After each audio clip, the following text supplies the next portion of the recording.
Hey everybody, it's Jason Blah here, and you guys know what time it is. It's time to talk about current events in the online fitness community, and numerous people have linked me one of the newest videos by Kinobody, aka Greg O'Gallagher, aka Kinobody, aka the Bruce Wayne of the fitness industry, talking about how to prevent binge eating. You know, I just had some conversations yesterday with some people and some coaches about this topic, so let me go ahead and put on my +5 hat of speechcraft, lovingly called my +5 hat of autism by many of you, and let's talk about this.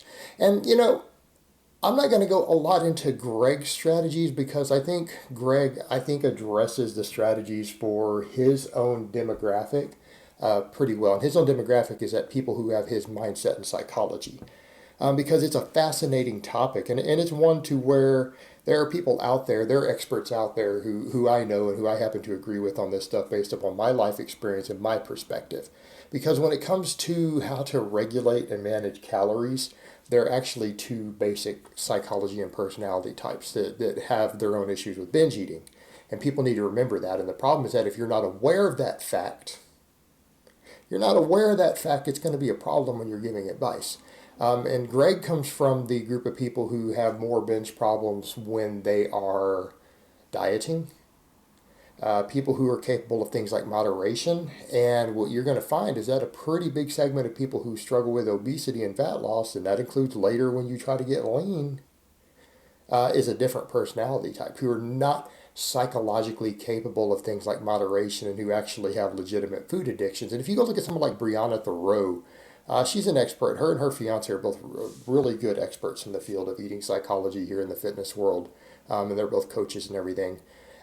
She's written a lot about it. And she's actually got it right. And what we find is that when we're dealing with certain people who have different food addictions and trigger foods, it is not the same sort of things that you're dealing with those. But that's a huge segment of people who struggle with weight loss. That's probably one of the biggest demographics of people who struggle with fat loss. And it would be people like me. We fall into that category.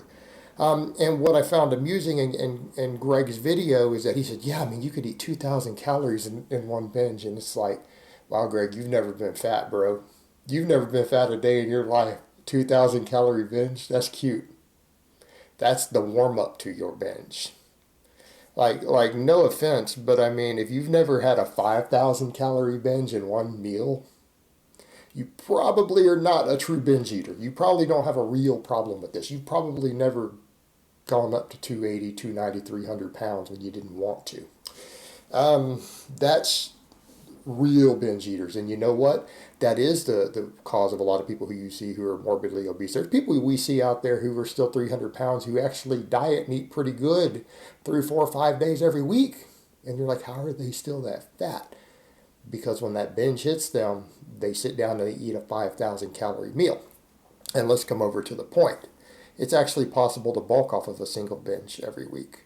All right? It's possible to bulk. You could be in a caloric deficit and be cutting and be losing weight all week. And people who are real binge eaters, you can actually gain weight, net weight every week off of a single binge day.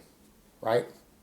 Yeah, one binge day a week is enough to actually cause you to bulk while in a 500 calorie deficit the rest of the week. That's easy. Easy for anyone with a real binging problem.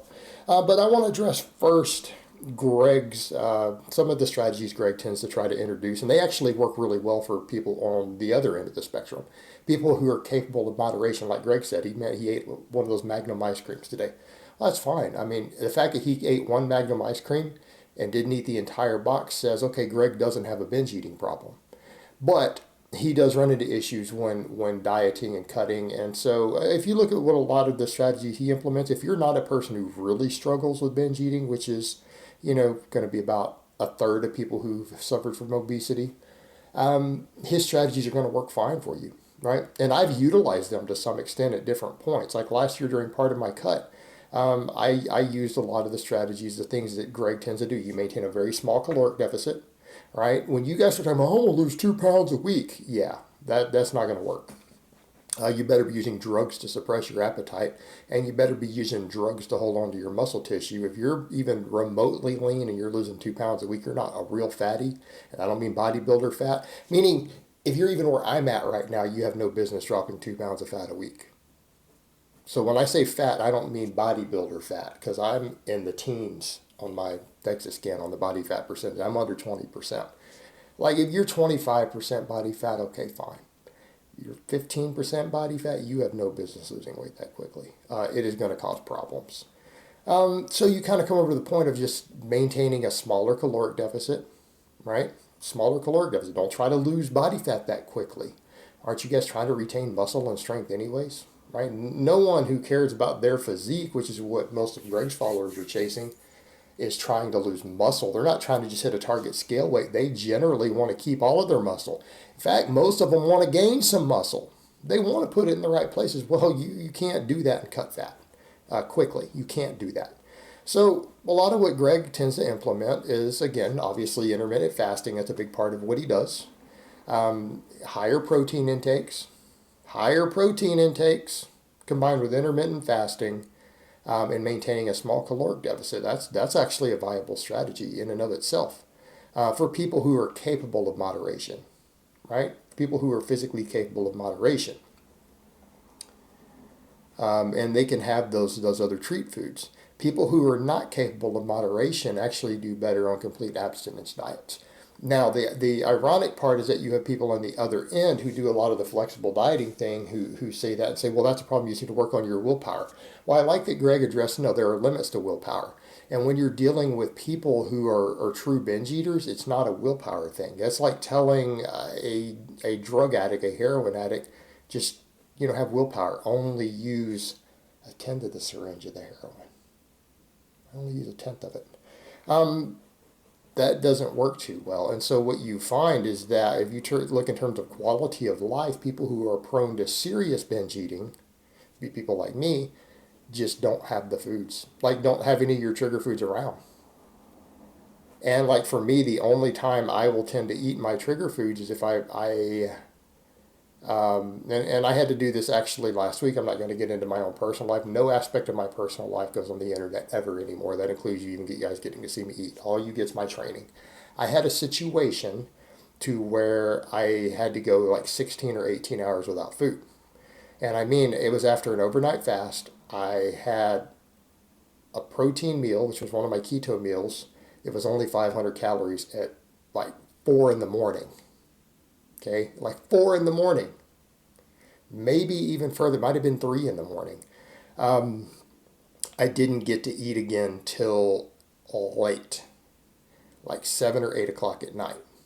I was in a massive caloric deficit, and so I actually did kind of hit up a buffet, right? Hit up a buffet because it was what I could get to. It was convenient, it was easy to do, and I knocked down probably 2,500 calories of foods I wouldn't normally eat, but 2,500 calories in one big sitting and then go to bed was okay because it ended up giving me about 3,000 for the day, and it's perfectly fine. But it was because of a situation to where I couldn't really get to food conveniently, or at least food that I wanted to eat, or things like that. So that does happen. But outside of a situation like that, people who are real binge eaters, you just can't have your trigger foods. Like, you have to separate and say, look, there is no such thing as moderation for real binge eaters. There isn't. It is like a drug. And people say, well, that's not enjoyable. It's not enjoyable to eat the foods either. And that's kind of the point. People who have problems with trigger foods don't actually enjoy the food. Okay, so people say, well, it's just willpower. No, it's not. It actually is an addiction thing. There's coping mechanisms involved with it. There's a lot of factors, psychological factors involved. And what you find for people like that is that abstinence works. Just like when you're dealing with an alcoholic, usually complete abstinence from alcohol is usually their best bet. And it's the same with binge eaters. You take their trigger foods away. And you're not allowed to moderate them at all. And you know what? You're actually happier for it, because if you just forget those foods exist, you don't think about them, you don't obsess over them, you don't have a compulsion towards them. They just don't exist for you anymore, and then you just enjoy the foods that you don't binge on. For example, for me, I can sit down and eat 1,000-calorie meal with steak, steak and chicken wings and broccoli, all right, and sit down and eat it and enjoy it, and I will actually enjoy every bit of it, and I'll take my time eating it, and it tastes good, and I like it, right? It's great. But my trigger foods, I don't actually enjoy them after the first bite. The foods that I will eat 5,000 calories of in a binge, I don't actually like them after the first couple bites. But if you have an off switch, you can't turn off. So you'll just keep eating, and you'll actually go to the store and buy more. you know, you'll call takeout. You'll have it delivered. Once your binge starts. And anyone who's a binge eater knows exactly what I'm talking about. And that is most morbidly obese people struggle with this to some extent. So for people who have real binge eating problems or food addictions or who can't moderate, they can't just eat the one ice cream bar. Your best option is to literally not have any of those foods in your house. Don't go off your meal plan. Like actually follow meal plan type foods, like you have a list of foods that you eat or things that you work with. Like in my case, I do the keto diet. And that's what I follow. It's not even weight loss. That's my maintenance diet. So if you do those things, you don't lose control. You have adherence. So you don't do moderation. You eat sometimes the same foods all week, and that's fine, or the same sort of meal plan, and therefore the lack of variation kind of forces you to learn to just enjoy the things that you like. You enjoy them, you appreciate them, maybe you season them a little bit differently day to day. And you eat those things and it actually gives you control. And that control you have back over your food actually gives you a higher quality of life, and you learn and you still enjoy your food. As opposed to a compulsive overeating or insane hunger that kicks in that you can't turn the switch back off. What we need to remember with these different strategies out there is that we're dealing with two different types of people. Usually you're people who are not prone to binging. It's usually that extreme caloric deficit, not enough protein in their diet. Things like that is usually with their problem. And I think guys like Greg do it just fine. And I think his advice is very, very applicable to people who run into these problems as a result of dieting, not as a result of being alive. Because that's a different one. Like true binge eaters, it's not because you're dieting. It's going to get worse when you diet, but it's going to be there anyways. Whereas in those people, it's usually a case of those things and the hormonal responses and everything associated with fat loss can actually be reeled in by them using some moderation, using intermittent fasting, keeping their protein intakes really high for the satiety factor, and not running too large of a caloric deficit. And that will work great. So the sort of stuff that Greg promotes will actually work just fine for that. But people need to be aware if you have two camps of people when it comes to what's causing binges. And if you don't understand which of those camps you are in, you're not going to be able to come up with the most viable strategies. All right, guys, but that's really all I have to say on that today. I hope it's been informative, and I will talk to you guys next time.